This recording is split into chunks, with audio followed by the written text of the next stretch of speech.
क्या आप जानते हैं कि ईरान की सरकार अब सिविलियन कंट्रोल से दूर होकर मिलिट्री इन्फ्लुएंस के हाथों में जा रही है? आईआरजीसी ने न सिर्फ मिलिट्री ऑपरेशंस पर कब्जा किया है, बल्कि प्रेसिडेंट मसूद पेज़ेश्कियान की क्रिटिकल डिसीजंस को भी ब्लॉक कर दिया है। और अभी तेहरान में एक एयर स्ट्राइक ने पूरे मिडिल ईस्ट के स्ट्रेटेजिक बैलेंस को बदल दिया। Islamic revolutionary guard corps IRGC अब ईरान की गवर्नमेंट के अहम कामकाज पर प्रभावी नियंत्रण बना चुका है।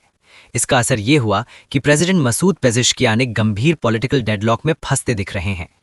ईरान इंटरनेशनल की इंटरनल सोर्सेज के मुताबिक आईआरजीसी अब सिर्फ मिलिट्री रोल तक सीमित नहीं है, बल्कि सीधे डिसीजन मेकिंग में इंटरफियर कर रहा है। प्रेसिडेंट की अपॉइंटमेंट्स रोकी जा रही हैं, की पॉलिसी डिसीजंस ब्लॉक किए जा रहे हैं और पूरे पावर स्ट्रक्चर के आसपास एक टाइट सिक्योरिटी लेयर बन गई है। इसका नतीजा साफ है, सिविलियन गवर्नमेंट धीरे धीरे एग्जीक्यूटिव पावर से दूर होती जा रही है और आईआरजीसी ने सेंसिटिव सेक्टर्स पर डायरेक्ट कंट्रोल स्थापित कर लिया है। यानी सिस्टम अब सिविलियन रूल से हटकर मिलिट्री इन्फ्लुएंस की ओर धीरे धीरे शिफ्ट हो रहा है। रिपोर्ट्स के मुताबिक पिछले गुरुवार प्रेसिडेंट मसूद पेज़ेश्कियान ने नए इंटेलिजेंस मिनिस्टर की नियुक्ति करने की कोशिश की, लेकिन ये पूरी तरह फेल हो गई। इसमें सीधे दखल दिया अहमद वहीदी ने, जो आईआरजीसी के टॉप कमांडर्स में से हैं। वहीदी ने न केवल प्रपोजल रोक दिया, बल्कि हुसैन दहगन समेत सभी पोटेंशियल कैंडिडेट्स को रिजेक्ट कर दिया और स्पष्ट कर दिया कि वॉर सिचुएशन में सिक्योरिटी और इंटेलिजेंस जैसी सेंसिटिव पोस्ट्स आईआरजीसी की सुपरविजन में ही रहनी चाहिए। नॉर्मली प्रोसेस ये होता है कि प्रेसिडेंट नाम प्रपोज करते हैं और final approval supreme leader of Iran देता है, लेकिन अब सिचुएशन इतनी कॉम्प्लेक्स हो चुकी है कि मुज्तबा खामेनेई तक एक्सेस भी अनसर्टेन है। ऑनगोइंग वॉर ने डिसीजन मेकिंग को लगभग स्टॉल कर दिया है। साफ दिख रहा है कि ईरान में पावर धीरे धीरे सिविलियन लीडरशिप से हटकर मिलिट्री इन्फ्लुएंस की तरफ शिफ्ट हो रही है।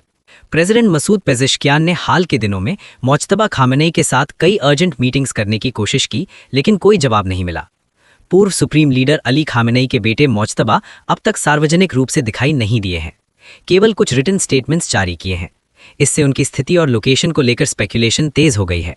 सरकारी सोर्सेज के मुताबिक वे हवाई हमले में लगी इंजरीज से रिकवर कर रहे हैं, लेकिन इस बीच आईआरजीसी के senior officials council central decision making को इफेक्टिवली कंट्रोल कर रहे हैं और सुप्रीम लीडर के ऑफिस तक एक्सेस रिस्ट्रिक्टेड कर दिया गया है।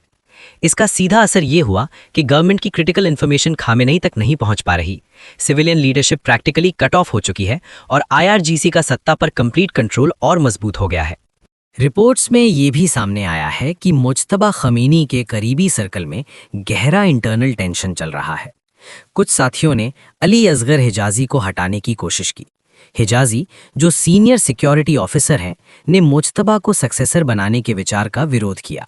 उनका तर्क था कि वंशानुगत सक्सेशन सुप्रीम लीडर के आइडियोलॉजिकल फ्रेमवर्क के खिलाफ होगा, जिससे सारी पावर आईआरजीसी के हाथों सेंट्रलाइज्ड हो जाएगी और सिविलियन इंस्टीट्यूशंस कमजोर पड़ जाएंगी।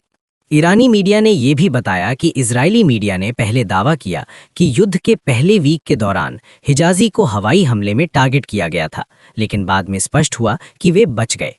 कुछ अनवेरिफाइड क्लेम्स ये भी फैल रहे हैं कि आईआरजीसी के कुछ जनरलों ने अमेरिकियों को अली खमेनी को खत्म करने के लिए उनकी लोकेशन भेजी या कोवर्ट असिस्टेंस किया। हालांकि इन सब का कोई इंडिपेंडेंट वेरिफिकेशन नहीं है। अब बात करते हैं हिजबुल्लाह के रीऑर्गेनाइजेशन की, जिसमें आईआरजीसी की महत्वपूर्ण भूमिका रही। 2024 में इजराइल के साथ हुए संघर्ष के दौरान जब हिजबुल्लाह को भारी नुकसान हुआ और उसके टॉप लीडर्स जैसे हसन नसरुल्लाह प्रभावित हुए, आईआरजीसी ने तुरंत हस्तक्षेप किया। उन्होंने हिजबुल्लाह के फाइटर्स को रीट्रेन करना शुरू किया ताकि उन्हें मॉडर्न वॉरफेयर और कॉम्प्लेक्स ऑपरेशंस के लिए तैयार किया जा सके। कमांड सिस्टम्स को रीस्ट्रक्चर किया गया ताकि डिसीजन मेकिंग तेज और सेंट्रलाइज रहे। साथ ही आईआरजीसी ने ऑर्गेनाइजेशन के रीआर्मामेंट पर नजर रखी, इंश्योरिंग कि उन्हें वेपन्स, मिसाइल्स और टेक्निकल सपोर्ट लगातार मिलता रहे। इस प्रयास का मुख्य उद्देश्य था हिजबुल्लाह को सिर्फ एक युद्ध संगठन के रूप में नहीं, बल्कि एक टाइटली कंट्रोल्ड प्रॉक्सी के रूप में तैयार करना, जो मिडिल ईस्ट में ईरान की पावर प्रोजेक्शन और रीजनल इन्फ्लुएंस को सस्टेन कर सके। रॉयटर्स के सूत्रों के अनुसार आईआरजीसी ने कमांड मॉडल को बड़े पैमाने पर बदलते हुए ऑपरेशंस को अधिक डिसेंट्रलाइज्ड यूनिट्स में शिफ्ट किया, ताकि प्रत्येक यूनिट बैटलफील्ड पर तेजी और फ्लेक्सिबिलिटी के साथ इंडिपेंडेंट निर्णय ले सके और इंटेलिजेंस वल्नरेबिलिटीज को मिनिमाइज किया जा सके। आईआरजीसी ने हिजबुल्लाह को ट्रेनिंग और गाइडेंस दी, जिससे संगठन न केवल अपनी मिलिट्री कैपेबिलिटीज रीबिल्ड कर रहा है, बल्कि स्ट्रेटेजिक ऑपरेशंस को सिक्योर, फ्लेक्सिबल और हार्ड टारगेट बनाने में भी सक्षम हो गया है। इस प्रक्रिया के परिणाम स्वरूप हिजबुल्लाह अब आईआरजीसी की स्ट्रेटेजिक डेप्थ का इंटेग्रल हिस्सा बन चुका है और ईरान की रीजनल पावर और इन्फ्लुएंस अब सिर्फ टेरिटोरियल ही नहीं बल्कि प्रॉक्सी नेटवर्क्स और इनडायरेक्ट मिलिट्री कैपेबिलिटीज के माध्यम से भी मजबूत और फर्मली एस्टैब्लिश्ड है। ध्यान रहे कि दोनों आईआरजीसी और हिजबुल्लाह को संयुक्त राज्य अमेरिका और कुछ अन्य देशों ने आतंकवादी संगठन घोषित किया है। अब बात करते हैं तेहरान में हुए रीसेंट इजरायली एयर स्ट्राइक की। इमाम हुसैन यूनिवर्सिटी, जो आईआरजीसी द्वारा ऑपरेट होती है, पर टारगेटेड स्ट्राइक्स हुए।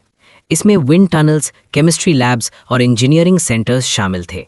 इजरायली ऑफिशियल्स का दावा है कि इसका मकसद सिर्फ फिजिकल डैमेज नहीं बल्कि ईरानियन वेपन्स डेवलपमेंट और प्रॉक्सी नेटवर्क्स की कैपेबिलिटीज को स्लो करना है।